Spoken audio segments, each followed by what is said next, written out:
Hi, folks. Welcome to English 101. I wanted to do this quick video to show you around the blog a little bit and to point out just a few things about the syllabus. So this is the course blog. You can access it again by just opening up a browser and typing this URL in. The blog is not connected in any way to BCC, so you don't need to go through e-learning. You don't go through BCC's website. You just go online. So the lion here, I'll talk about why the lion in a minute, indicates you're in the right place. I may be changing the name here from college writing to something a little snappier, but I haven't thought of anything yet. The main part of the blog will be a series of posts that will appear in this main part of the screen. This is the first one. This is what gives you your assignment for the first week for the online classes. The face-to-face classes I've talked to about assignments. Oh, this is supposed to be a link. I'll fix that. Here we go. Links to the syllabus here. So you've got 3 things to do to look over the syllabus. If you have any questions, let me know. There's a post on paper versus screen, thinking about where you are, and that continuum between people who want everything on paper, they want to be reading and writing everything on paper, and people who conversely want to be doing everything on their screen. Most of us are somewhere in the middle. Whoops. Okay, so this is the paper versus screen, so you can see how that link works. Let's see, I'm going to go back here. Then I'd like you to set up your own blog. The student blogs are going to be used, are the main place where you'll be posting work. Because it's a public forum, I won't be grading on the blog, but I will be commenting on drafts and on journal type posts. The grading will happen. Some of this information is in the syllabus. Grading will happen largely through email for the online classes. You'll email me final drafts and I'll put comments on those. I may try some audio comments. And the face-to-face classes will either print things out or email them to me, and I'll print them out and grade things on paper. And the third thing, it's really 2 things I'd like you to do, is read this essay, 10 Ways to Think About Writing. Click on it. This is a link here. I won't bother to open it up. If you're a paper type person, you may want to print the essay out. It's fairly easy reading, I would say, hopefully. So most people should be fine reading it on the screen, and you don't really need to get into too much depth in your discussion.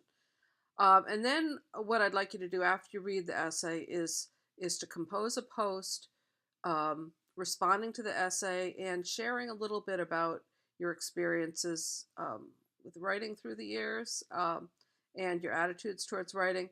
There are a lot of different questions here that are merely suggestions. You don't need to answer all or any of the questions. You can really take this in any direction that you want.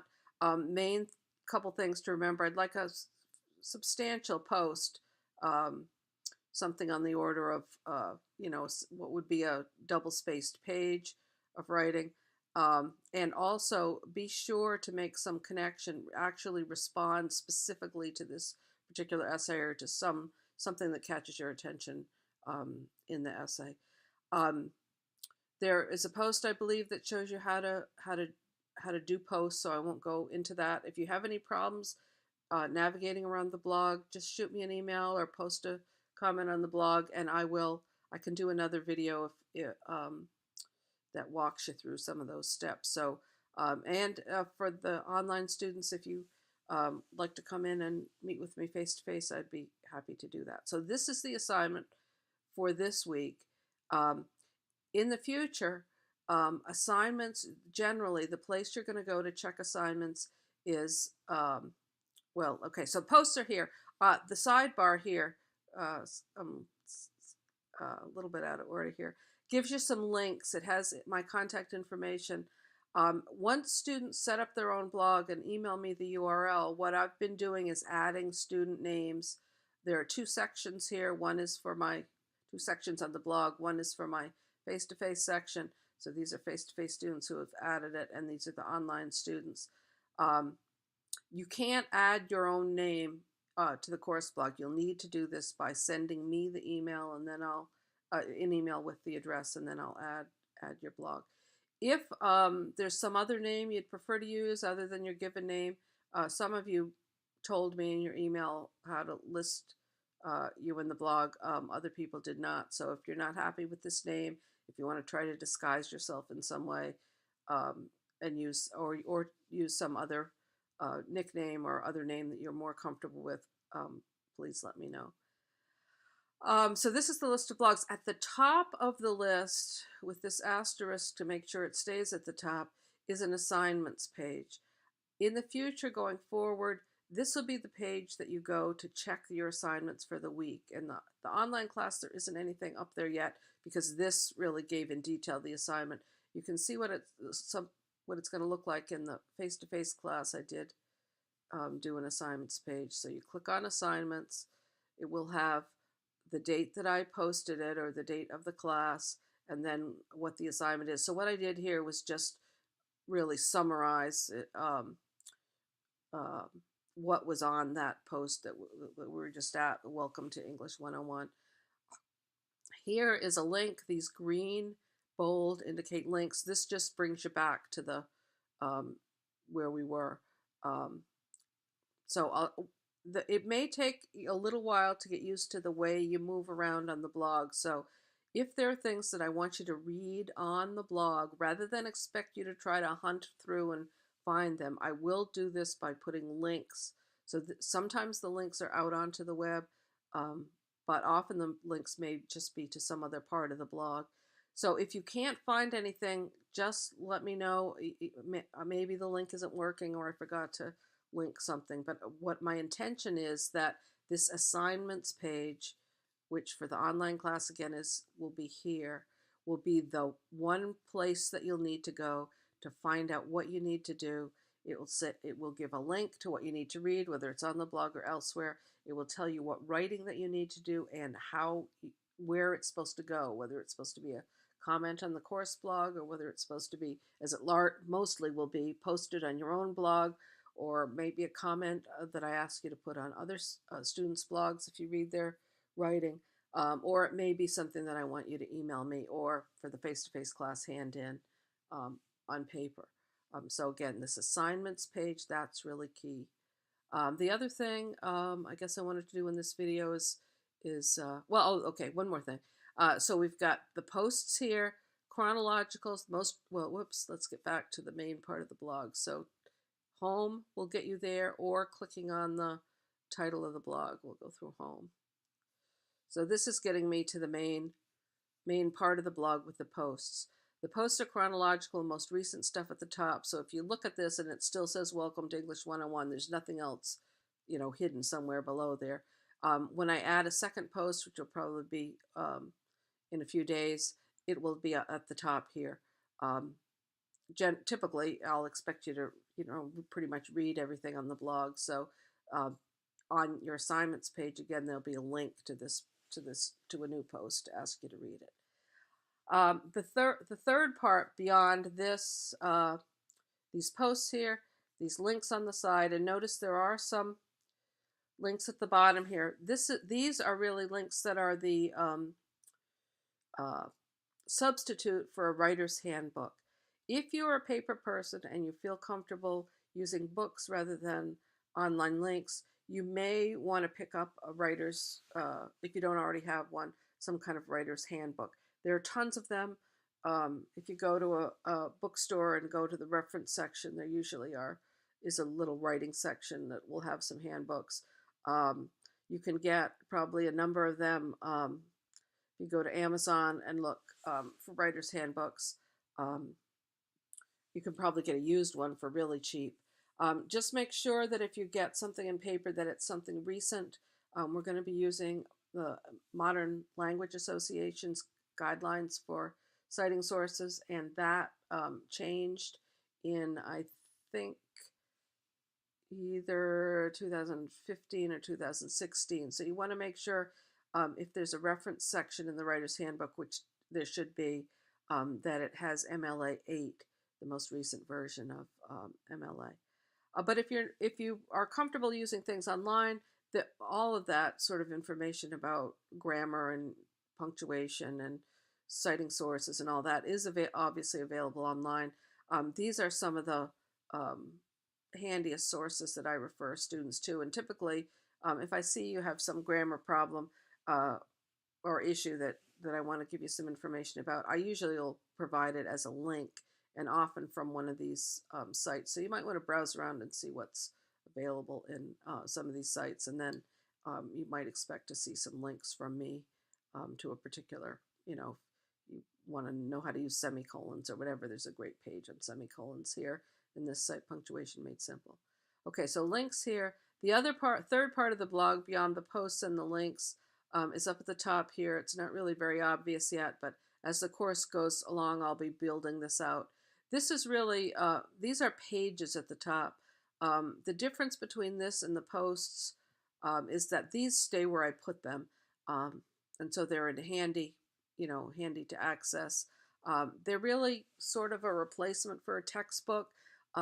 Rather than the grammar and usage information you can find with the links at the bottom, these will be are some pages, some of which I've written, and some are links to other things on the web about the reading and writing process, stages of the writing process, and then there'll be some information about the research process. There'll be some more specific information about styles of writing or whatever that'll be built out across here. There's this is the button, obviously, that's going to get you back to the home page. There's an introduction here, and notes these are drop-down menus. Again, these are some of the ones that may be difficult to find some of these pages if you just have this title, paper versus green, which is why, again, on the assignment page, I'll give you a link to this rather than expect you to find it. So these were things that I asked people to look at. Your syllabi are for face-to-face, and for the online sections are here. Largely, they're the same. There are some differences, of course, in how the course is set up. The reason for the two assignment pages, by the way, is that the online class and the face-to-face class are operating on different schedules. Online class is largely weekly, with work due the end of the day on Sunday. I said Sunday at midnight. That means through the day, 10 o'clock, 11 o'clock Sunday night, and then midnight of Sunday night. Somebody had asked about that. And the face-to-face class, typically the deadlines for work will be either Tuesday or Thursday. There may occasionally be an intermediate deadline, especially if you're trying to get feedback to somebody before a rough draft is due or something like that. But typically it would be during class time. So you'd be doing the same work, but just the dates will be a little bit changed. So make sure you consult the appropriate assignment page for your class. Okay, so there's some introductory information, the syllabus, this post on paper versus screen that I had just asked people to do a comment. So you're going to click here. The comments, we can see 11 people to date have put in comments. If you're, as I mentioned in how to comment here, you don't need to be signed into your blog, but if you are, it's a little bit quicker because the blog will know who you are, so you don't have to put in any identifying information. And then you can, if you're interested in replying to what somebody else said, maybe not here unless you see something you particularly want to respond to, you click on this reply and the box would open up to post. Okay, so we'll get back to here. This has the information about setting up your own blog. There's also a little bit of information about changing the look of your blog. I see some people have already picked themes and started the process of personalizing your blog. If you want to just go with the default setting, that's fine. It's a little plain vanilla, but that's fine if you're, especially if you're feeling a little bit overwhelmed for a little bit as you get used to the blog. You may want to just leave what's up there. Most of the different settings in the blog can be changed as you go through the semester, so you're not stuck with any one particular look to the blog. And then here I'm starting to build out some information on reading. This will be coming up. Um, uh, this is an assignment I'll make for the face-to-face class today. This is Thursday. For the online class, this will be part of week 2's work.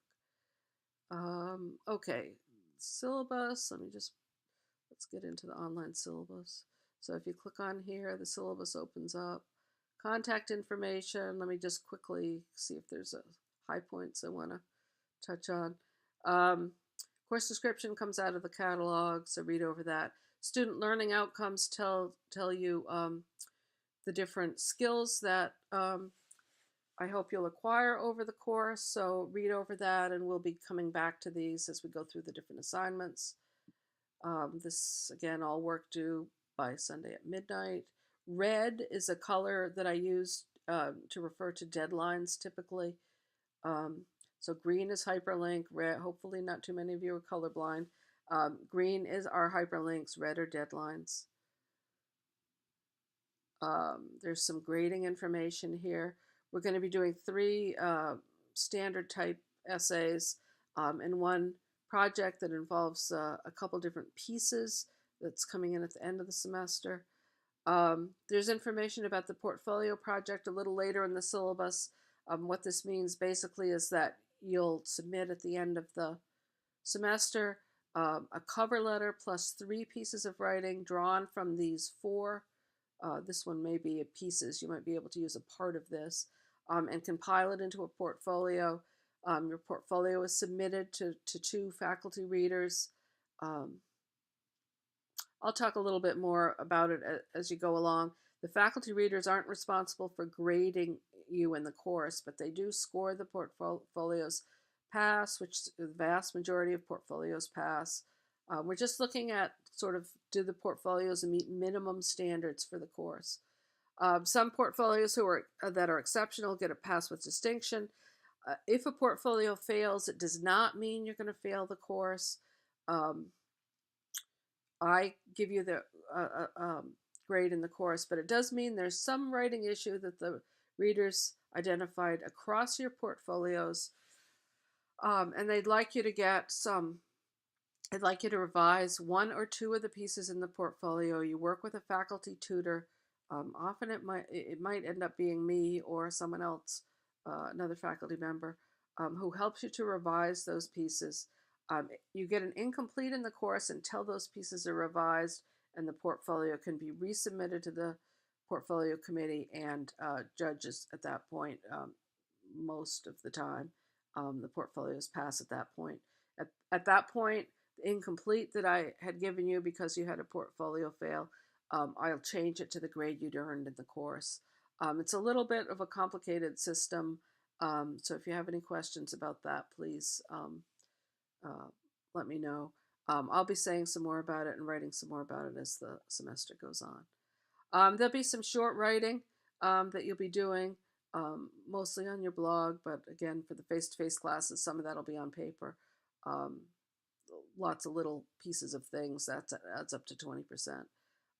You will be commenting, doing some commenting on each other's work, acting as readers for each other, so that I'm not the only person giving you some feedback. That's a small percentage of your work. And then 10% of your work is going to be for whether your work is in on time. This is for rough drafts only. It's a way to make sure people are trying to stay up to date. It's just as 1 point for getting it in on time, 0 for not having it done on time. There will be some, not just for rough drafts, but it also might be for a part, like if you're doing a long project, you might be doing a proposal, you might be collecting some sources initially, so there might be punctuality points given for those pieces. Rough draft, it doesn't have to be completed, it just has to be a sort of honest, good faith something, more than a page or 2 that you can post. It really throws the whole point of the course into kind of disarray if people are not sort of going through the process and getting drafts so they can get some feedback and so they can revise their work. Many writers say that the revision stage, where you're really refining and your ideas, examining your language, making sure you've said things as clearly and as um, convincingly, as vividly as you want, that's really the heart of the writing process. Um, and really the advantage that writing has over speaking, that you have the ability to clarify what you're saying. Um, it sometimes takes a draft or two to figure out what you have to say, and then once you figure out what you have to say, then you need to go back and make sure you've said it. Um, Make sure you haven't repeated yourself. Make sure things are fully developed. Make sure they're in the best organization. Make sure that you have an engaging lead. Make sure your conclusion says something substantive, gives the reader something to think about as they leave, doesn't just rehash what you've already said. Um, so if you don't get rough drafts done in time to get some feedback, if you just wait until the final date that an essay is done or the end of the semester and try to do all of the work in a week, that really doesn't give you the opportunity to learn the value of revision, which is really one of the key um, takeaways that I hope you get from the course. So there'll be a process where you'll submit a rough draft, you get some feedback from me on your blog, you get some feedback from somebody else in the class. Then you'll have a period of try to give at least 3 or 4 days, hopefully closer to a week, for you to sort of work with the draft to submit a final draft.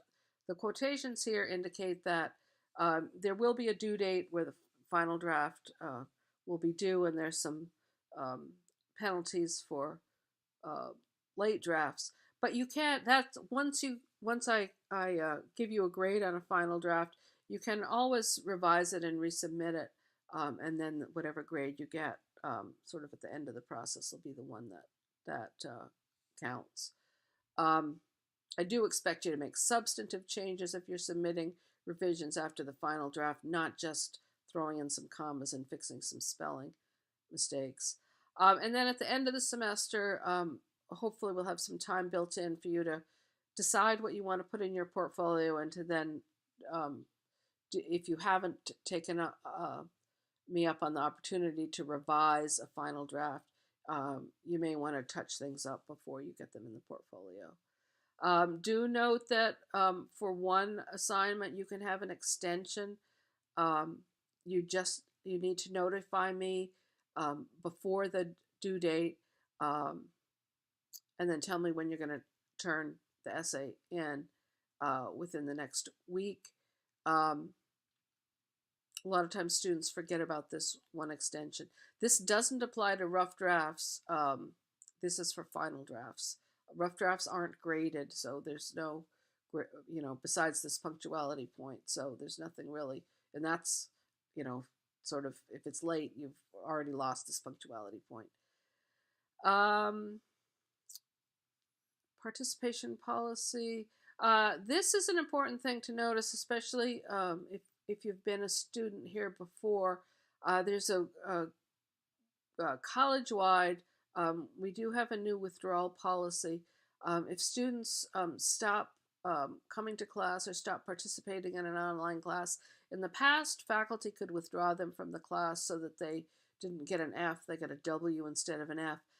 The responsibility now has shifted to students. If you decide that you're not going to complete a course, you need to withdraw from the class yourself if you don't want to risk getting an F in the class. And that the deadline to do that is the 10th week of class. I'll remind students about this as we go through the semester. It can, oh, this is effect is misspelled here. I got this language from administration. I have to, I'll get in and fix that. It can have some effect on your academic standing. It can have some effect on your financial aid, so you need to make sure that you know the consequences of withdrawing from a class. I'd be happy to, some of that I can give you some feedback on. The financial aid, not so much. So do check with the appropriate people if you have questions about that, if it gets to that point. Um, Academic integrity policy. If I find that you've plagiarized, so you're submitting work that you've gotten from online, or I did have a case where one student plagiarized from a former student of mine. I happen to remember the essays and I could find them online. Um, that sort of wholesale, blatant plagiarism can result in failure in the course.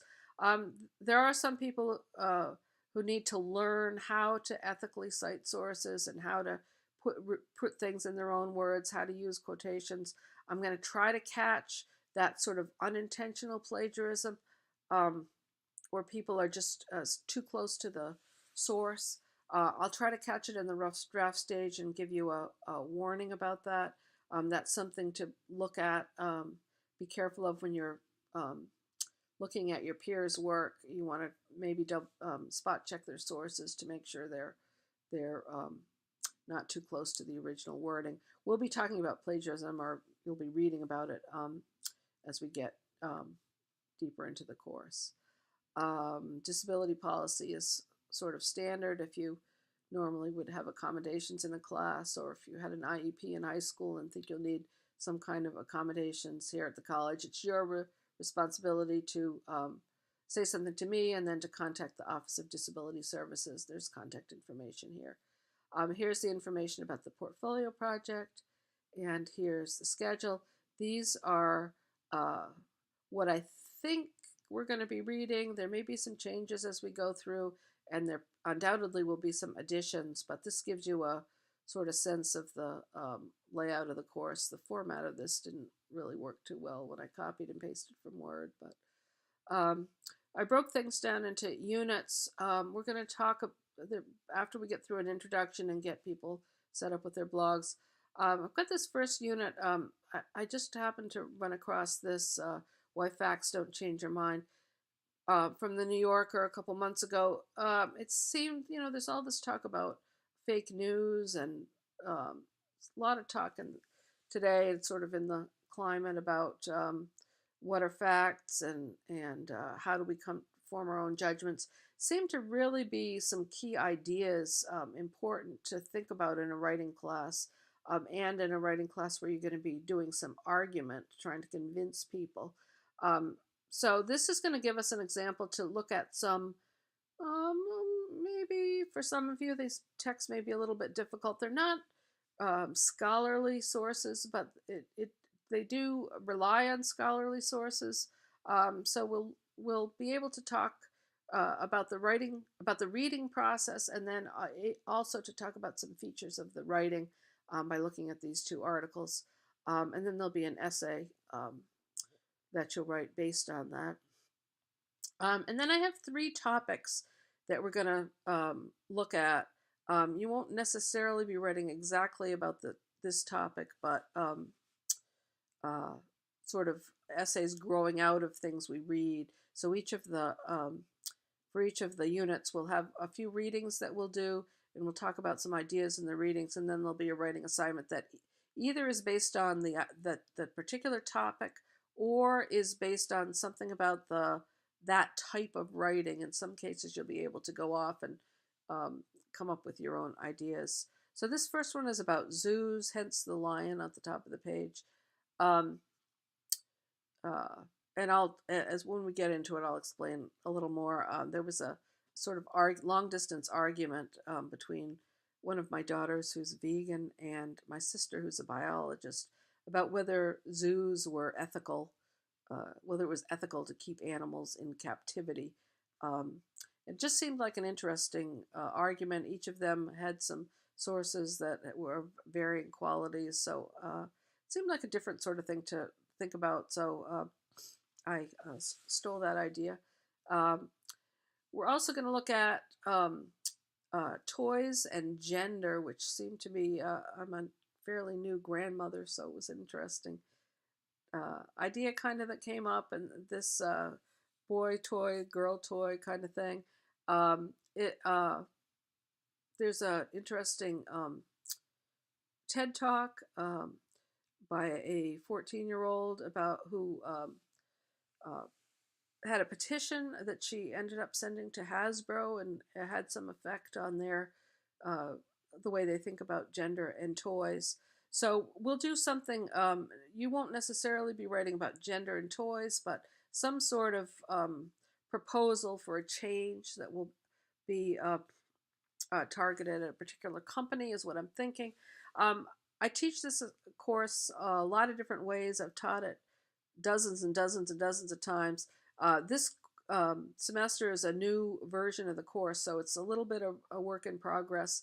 So I'm hoping to work on these assignments and get them posted in the next few weeks. The main assignments will show up on the blog, probably about in this place. Gender and toys is this the second sort of thematic unit. And then there was an interesting article I read in the New Yorker about child custody, when the state should have the authority to remove a child from um, his or her home, his or her parents. And that one I was interested in. Not so much the topic, though it's certainly a topic that's relevant to a number of people these days, but for the way the article was written, it takes three sides really. It's written from the perspective of a parent, from the perspective of a caseworker, and from the perspective of a judge. So I thought that multiple perspectives was interesting. So many times in arguments, people have their own position. They already know what they're saying, and they argue, the typical, you know, the death penalty is wrong. Marijuana should be legalized. The drinking age should be lowered. People or raised. People have these sort of fixed perspectives, and of sort of um, cliched topics, and they don't really think about the different perspectives that other people, other stakeholders would have in the issue. So this we're going to look at as a way to think about the idea of multiple perspectives and how important that is in argument. And then you're going to do a project that will take on some social issue, not necessarily child custody, um, from a variety of perspectives, and sort of think about the arguments and the facts and values and um, beliefs that inform this particular argument. You may use a little bit of creative writing and to create some characters in whose voices you'll speak. Again, this is I'm sort of thinking about how I'm going to formulate this. There'll be some more information in the next few weeks about that.